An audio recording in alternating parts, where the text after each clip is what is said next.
यूहन्ना जो बात वहां पर हुई है, हो रही थी या हो चुकी थी, उन बातों का वर्णन कर रहा है। और उन बातों में जो छुपी हुई बात है कि प्रभु यीशु मसीह पैदा तो हुआ परंतु राजदंड लिए हुए, प्रभु यीशु मसीह पैदा तो हुआ परंतु वो परमेश्वर की देखरेख में सुरक्षित स्थान पर पहुंचाया गया जब उसको मारने की प्लानिंग जो है हेरोदेस के द्वारा रची गई थी।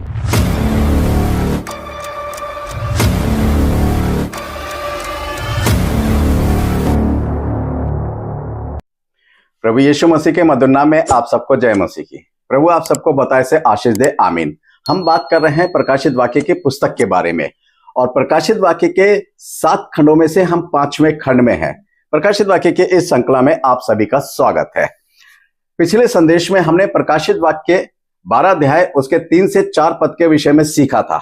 आज हम सीखेंगे प्रकाशित वाक्य 12 अध्याय और उसके 5वें पद के विषय में। सबसे पहले हम इस पद को पढ़ लेते हैं। यहां पर इस प्रकार से लिखा हुआ है, प्रकाशित वाक्य 12 अध्याय और उसका 5वां पद।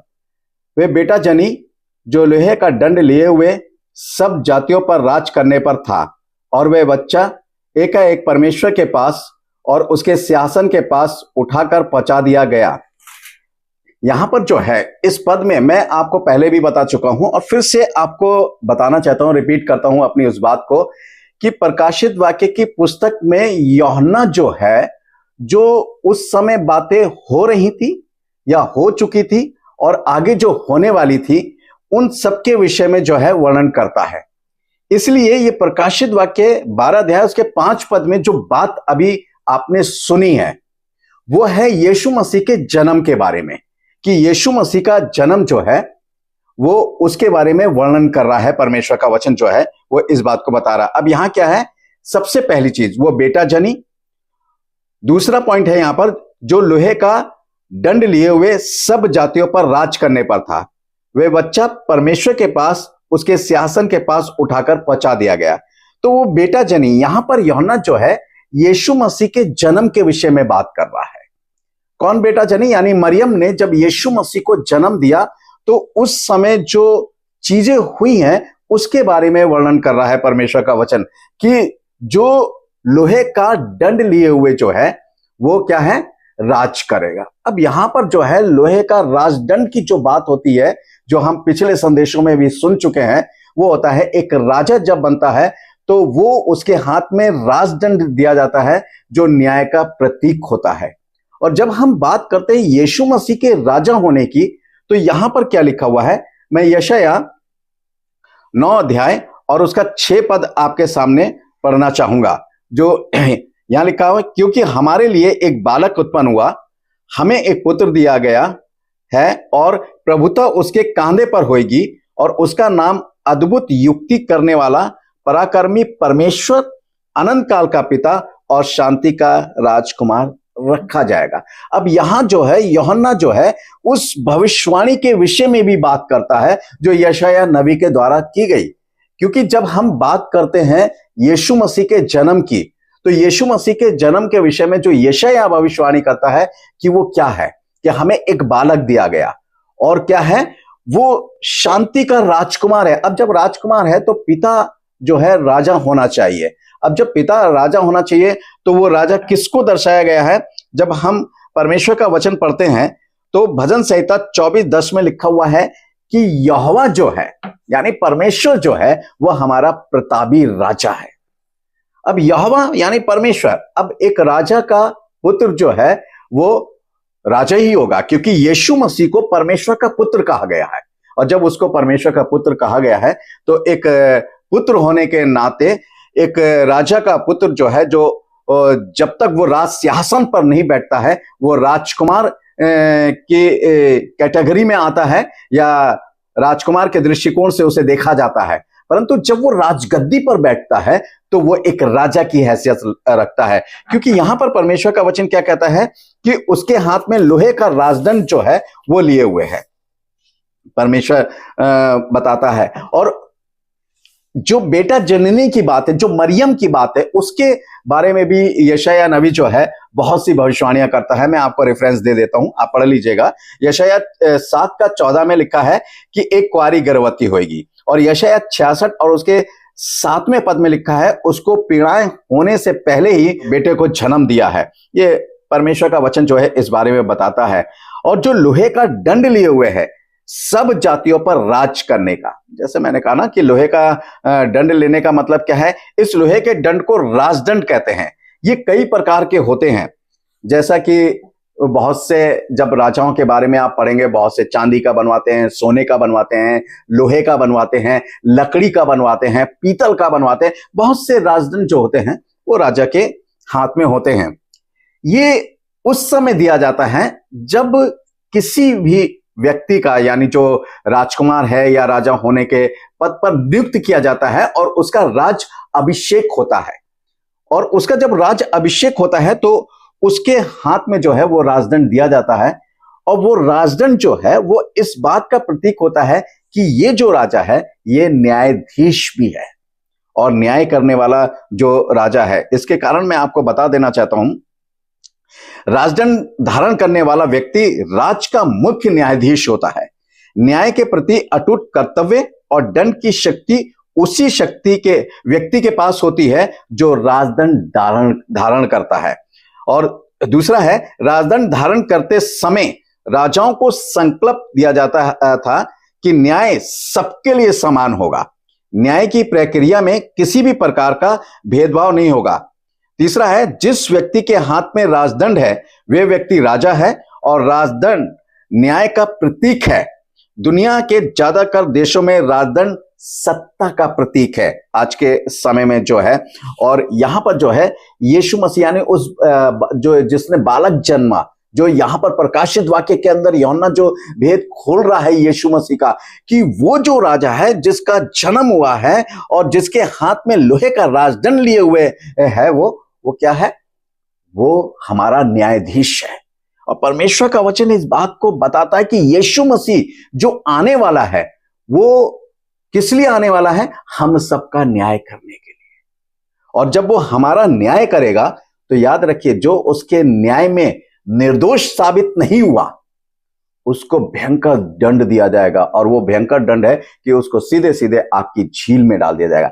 नरक अलग चीज है और आग की झील अलग चीज है। ये आगे जाके हम इसके बारे में सीखेंगे। परंतु यहां पर क्या है, प्रभु यीशु मसीह के लिए एक भविष्यवाणी जो है परमेश्वर का वचन करता है। भजन संहिता 2 अध्याय उसके 9 पद में, इसको जरा सुनिएगा बड़े ध्यान से। तू उन्हें लोहे के डंडे से टुकड़े टुकड़े करेगा, कुम्हार के बर्तन के समान उन्हें चकनाचूर कर डालेगा। यहां प्रभु यीशु मसीह जो है वो उसके सच्चे न्याय को प्रकट करता है। भजनकार जो है वो उसके सच्चे न्याय को प्रकट करता है। और वो क्या करता है, वो कोई भी क्यों ना हो, वो किसी का पक्षपात नहीं करता है। कोई भी, सबको जो है अगर वो दोषी साबित हुआ है, चाहे वो कितना बड़ा अधिकारी क्यों ना हो, कितना धार्मिक क्यों ना हो, कितना पवित्र क्यों ना हो और कितना भी उसने धर्म के काम पूरी जिंदगी पर तक करता रहा, परंतु यीशु मसीह के दृष्टि में यदि वो दोषी ठहराया गया है तो वो भी परमेश्वर जो है प्रभु यीशु मसीह उसे छोड़ेगा नहीं और उसे भयंकर दंड देगा। इस बात को ध्यान में रखिएगा। परमेश्वर का वचन जो है वो क्या कहता है, वे बच्चा परमेश्वर के पास उसके सिंहासन के पास उठाकर पहुंचा दिया गया। यहां 2 बातें हैं। पहली बात, वे बच्चा परमेश्वर के पास उसके सिंहासन के पास उठाकर पहुंचा दिया गया का अर्थ क्या है? वे बच्चा उस समय जब राजा हेरोदेश यीशु मसीह को मारने पर था, तब जो है परमेश्वर का वचन ये बताता है कि वो बच्चा ऐसी जगह पहुंचा दिया गया जहां वो सुरक्षित हो। ये ध्यान करिएगा, यहां पर उठाने का मतलब है कि वो स्वर्ग में नहीं उठाया गया, कि हेरोदेस राजा के मरवाने की जो उसने आज्ञा दी गई थी, तब उस बच्चे को परमेश्वर की देखरेख में और परमेश्वर के द्वारा उसे सुरक्षित स्थान में पहुंचा दिया गया। आप मत्ती 2 अध्याय उसका 13 और 14 पद बड़े आराम से पढ़ सकते हैं, उसके अंदर लिखा हुआ है। और ये सब परमेश्वर के द्वारा हुआ, परमेश्वर की देखरेख में हुआ, क्योंकि परमेश्वर ने अपने दूत को भेजकर यूसुफ को जो है सपने में यह बताया कि मरियम को और उस बालक को लेकर तू मिस्र देश में चला जा, क्योंकि हेरोदेस जो राजा है वो बच्चे को मरवा डालने पर है। ध्यान दीजिएगा कि परमेश्वर जो है किस तरीके से सुरक्षा करता है। दूसरी बात क्या है कि जब प्रभु यीशु मसीह मरकर जी उठा तब 40 दिन के बाद वे स्वर्ग में जाकर पिता परमेश्वर के दाहिनी ओर बैठ गया। ये सब आप जानते हैं, आपने देखा है, आपने इन चीजों को पढ़ा है और इन सारी बातों से आप वाकिफ भी हैं और अच्छे से जानते हैं कि परमेश्वर का वचन क्या कहता है। तो यूहन्ना जो बात वहां पर हुई है, हो रही थी या हो चुकी थी, उस बातों का वर्णन कर रहा है। और उन बातों में जो छुपी हुई बात है कि प्रभु यीशु मसीह पैदा तो हुआ परंतु राजदंड लिए हुए, प्रभु यीशु मसीह पैदा तो हुआ परंतु वो परमेश्वर की देखरेख में सुरक्षित स्थान पर पहुंचाया गया जब उसको मारने की प्लानिंग जो है हेरोदेस के द्वारा रची गई थी। यहां पर जो है सारी चीजें हैं। और क्या कहता है, मैं आपको बताना चाहूंगा कि इब्रानियों की पत्री 12 अध्याय उसका 2 पद आप पढ़ सकते हैं। यहां लिखा हुआ है इस प्रकार से, और विश्वास के कर्ता और सिद्ध करने वाले यीशु की ओर ताकते रहें, जिसने उस आनंद के लिए जो उसके आगे धरा था लज्जा की कुछ चिंता ना करके क्रूस का दुख सहा और परमेश्वर के सिंहासन के दाहिने ओर जा बैठा। जी हाँ, देखिए यहां परमेश्वर का वचन क्या कह रहा है। परमेश्वर का वचन इस बात का वर्णन कर रहा है कि यीशु मसीह कहां जा बैठा, उन सारे दुखों को सहने के बाद जो परमेश्वर ने उससे कहा था, जो परमेश्वर ने उससे कहा कि तुझे ये सारे दुख जो हैं वो उठाने पड़ेंगे, जो भी परमेश्वर ने उसको आज्ञा दी थी, जो भी परमेश्वर ने उससे कहा था, वो सारी चीजों को सहने के बाद, सारे दुखों को उठाने के बाद जो है वो मर गया। मरने के बाद वो जी उठा और जी उठने के बाद 40 दिन तक वो लोगों को दिखाई देता रहा और वो कहां चला गया, वो उठा लिया गया, स्वर्ग में उठा लिया गया, यानी परमेश्वर के सिंहासन के पास जो है वो उठा लिया गया। अब यहां दोनों चीजें हैं। पहली दफा जो है वो सुरक्षित स्थान में पहुंचा दिया गया, यानी मिस्र के अंदर जो परमेश्वर ने उसको सुरक्षित स्थान में पहुंचा दिया। यानी परमेश्वर की देखरेख में यदि आप हैं, परमेश्वर यदि आपकी सुरक्षा करना चाहता है तो स्वर्ग में उठाकर नहीं करेगा, वो आपको ऐसे स्थान में ले जाएगा जहां पर आपको सुरक्षित रखा जा सके और आपके दुश्मन की निगाह आपके ऊपर ना पड़ सके। एक छोटा सा उदाहरण देके मैं खत्म करूंगा।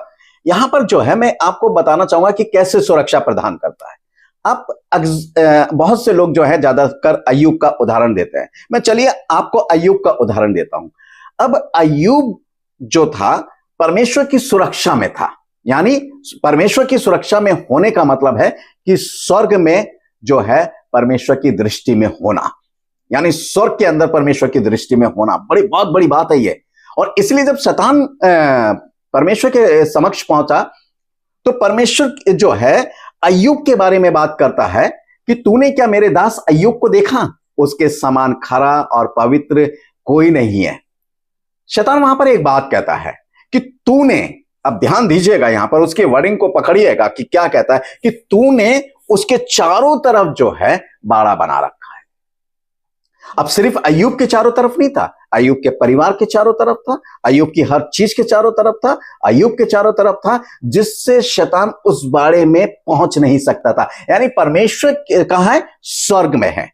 आप जो है यदि परमेश्वर की दृष्टि में हैं तो आप सुरक्षित हैं, क्योंकि आप स्वर्ग में से देखे जा रहे हैं, यानी आप स्वर्ग में हैं। उठाए जाने का मतलब है सुरक्षित स्थान में पहुंचाए जाने का मतलब है सुरक्षा में, परमेश्वर की सुरक्षा में होने का मतलब है कि स्वर्ग में उठना।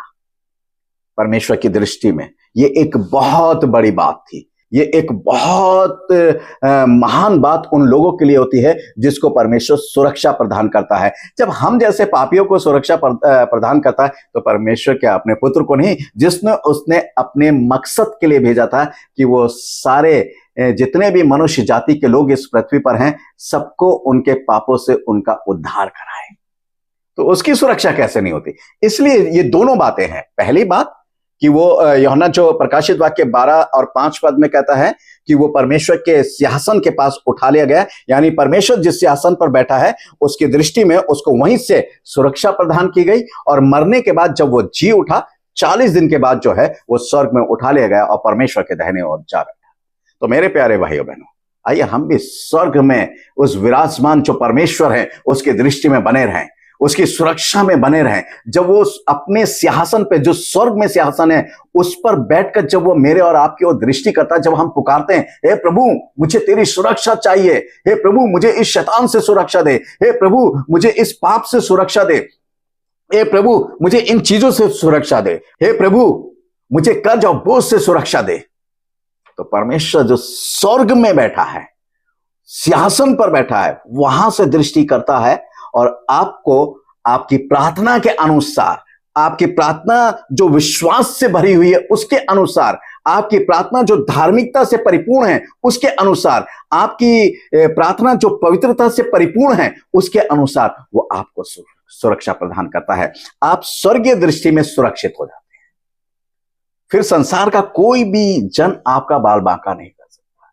इन भेदों को समझें कि कैसे परमेश्वर अपनी सुरक्षा प्रदान करता है। तो आइए मेरे प्यारे भाइयों बहनों, आज परमेश्वर सिर्फ अपने पुत्र को ही उसने सुरक्षा प्रदान नहीं करी, वो मुझे और आपको भी देना चाहता है। आइए आज हम उसकी सुरक्षा में अपने जीवन को रखें ताकि उसके प्रभु यीशु मसीह के आने तक हम सुरक्षित रह सकें। प्रभु आप सबको आशीष दे। धन्यवाद।